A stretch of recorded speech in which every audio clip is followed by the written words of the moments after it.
Hello friends, welcome back to my channel. आज का मेरा टॉपिक है बीटा एचसीजी। ठीक है, एचसीजी मैंने आपको पीछे बताया है, बीटा एचसीजी सेम ही थिंग है बट थोड़ा सा डिफरेंस है, मैं आपको आज वो बताऊंगी। So beta HCG is a test that measure the amount of HCG in the blood. This hormone is produce as soon as 10 days post conception and an above normal level can confirm pregnancy. मैंने आपको बताया था कि ये hormone कब release होता है, जब एक स्पर्म जो है वो एग को फर्टिलाइज करता है। एग को फर्टिलाइज करने के बाद जब वो यूट्रस से अटैच होता है तो वो यूट्रस आपका ये वाला हार्मोन सिक्रीट करना शुरू कर देता है। Aside from this, beta HCG test may also be used during evaluation of fertility treatments as well as when there are concerns that something may be wrong with the pregnancy. Beta HCG test हम pregnancy check करने के सिवाय और चीजों में कहाँ use करते हैं कि अगर किसी को प्रेगनेंसी नहीं हो रही है या कोई डिफेक्ट्स बर्थ डिफेक्ट्स आ रहे हैं, उन चीजों में भी हम बीटा एचसीजी टेस्ट करते हैं। Then beta HCG blood test also sometimes called, जिसको हम क्वांटिटेटिव ब्लड प्रेगनेंसी टेस्ट भी कहते हैं, क्वांटिटेटिव एचसीजी ब्लड टेस्ट भी कहते हैं। ये मैं आपको जो बता रही हूँ ये है कि बीटा एचसीजी ब्लड टेस्ट को हम और कुछ नामों से जानते हैं। वो नाम क्या है? Quantitative blood pregnancy test, quantitative HCG blood test, third quantitative serial beta HCG test and quantitative serum beta HCG test. ये आपको पूछ सकते हैं कि हाँ बीटा एचसीजी को और किन टेस्ट के नाम से जाने जाते हैं। What beta HCG measures. अब बताइए, क्वेश्चन है कि बीटा एचसीजी क्या मेजर करता है। तो pregnancy testing involve the detection of HCG either in blood और यूरिन। बीटा एचसीजी क्या डिटेक्ट करता है? हार्मोन्स हमारे ब्लड या यूरिन में कितने हैं, एचसीजी हार्मोन्स कितने पाए जाते हैं। Then comes HCG test. HCG test urine में भी होता है और ब्लड में भी होता है। यूरिन में क्या करते हैं? Shows us whether sample is positive और नेगेटिव। यूरिन में जब टेस्ट किया जाता है एचसीजी का तो वो हमें शो करता है कि प्रेगनेंसी है या नहीं है। लेकिन जब ब्लड में किया जाता है, ब्लड में भी दो तरीके से किया जाता है। ब्लड एक आता है क्वालिटेटिव, एक आता है क्वांटिटेटिव। क्वालिटेटिव में शो किया जाता है whether HCG present in blood और नॉट, और क्वांटिटेटिव में जो किया जाता है उसको हम बोलते हैं बीटा एचसीजी टेस्ट, जिसमें शो किया जाता है कि एचसीजी प्रेजेंट तो है बट कितनी क्वांटिटी में प्रेजेंट है उसका एग्जैक्ट मेजर बताया जाता है। Levels of HCG are measured in milli international units per millilitre. मैंने पीछे आपको इंटरनेशनल यूनिट पर लीटर लिखवाया था, आप इसमें milli international unit per millilitre भी लिख सकते हो।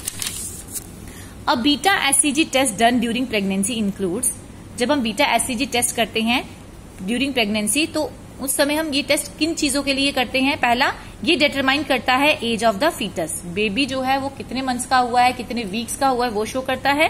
सेकंड, फीटल स्क्रीनिंग, फीटल का वेलबींग देखा जाता है, हेल्थ देखी जाती है। और थर्ड, सम यूट्रस कैंसर। कई बार ये जो एचसीजी हार्मोन है ये यूट्रस से रिलीज होता है, किसके लिए? कई बार जो कैंसर बन रहे होते हैं यूट्रस में वो भी इस हार्मोन को रिलीज करते हैं। Then factors influencing total HCG level. कौन कौन से फैक्टर हैं जो एचसीजी लेवल को इफेक्ट करते हैं? पहला, maternal smoking, second weight, third ethnicity, fourth parity. Parity का मतलब है number of times a woman has given birth, कितनी प्रेगनेंसी हो चुकी है उसकी ऑलरेडी, उसने आगे कितने बच्चों को जन्म दिया है। Then hyperemesis gravidarum means severe morning sickness. बड़े सारे लोगों को ड्यूरिंग प्रेगनेंसी मॉर्निंग सिकनेस होती है, वॉमिटिंग होती है, मन नहीं करता कुछ खाने का, तो इसको हम बोलते हैं हाइपरिमेसिस gravidarum. Then comes what happens when beta HCG levels are lower than expected. जैसे मैंने आपको नॉर्मल रेंजेस बताई है, 5th वीक में इतना होना चाहिए, 6 में इतना, 10, 14 सो ऑन। तो अगर लेवल कम हो जाए जितने चाहिए तो क्या होता है? If your HCG levels are low, it is likely that another test will be performed in a few days to confirm if levels are increasing or not. जैसे कि आपका अभी टेस्ट किया गया है तो एक लेडी का टेस्ट किया जाता है during pregnancy beta HCG level देखने के लिए, उसके हार्मोन्स देखने के लिए बीटा HCG के। तो अगर देखा जाए कि इसका लेवल कम है तो हम क्या करेंगे? एक वीक वेट करेंगे और फिर एक वीक के बाद फिर चेक करेंगे कि हार्मोन बढ़े हैं या कम हो गए हैं। और जब if beta HCG levels are lower than expected, और अगर फिर से जब टेस्ट किया और फिर कम आ रहे हैं तो ये क्या इंडिकेट करता है? मिसकैलकुलेटेड गेस्टेशनल एज। ठीक है। सेकंड, पॉसिबल मिसकैरेज, हो सकता है उसका मिसकैरेज हो जाए। देन एक्टोपिक प्रेगनेंसी भी हो सकती है। एक्टोपिक प्रेगनेंसी क्या होती है? जब एक एग फर्टिलाइज होता है लेकिन कहाँ पे?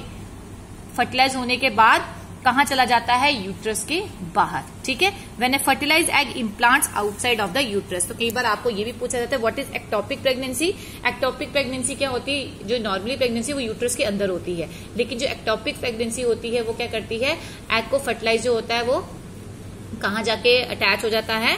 यूट्रस के बाहर। Okay. If one of these issues is suspected, अगर इसमें से कोई भी इश्यू हो जाए, your doctor will do other test, typically और ट्रांसवेजिनल अल्ट्रासाउंड किया जाता है देखने के लिए कि जो एग है वो यूट्रस के बाहर फर्टिलाइज हुआ है या अंदर जाके, so to determine the status of your pregnancy. Thank you guys for watching this video. अगर वीडियो पसंद आया हो तो प्लीज इसको लाइक, शेयर और सब्सक्राइब जरूर कीजिएगा और बेल आइकन जरूर दबाइएगा। Thank you.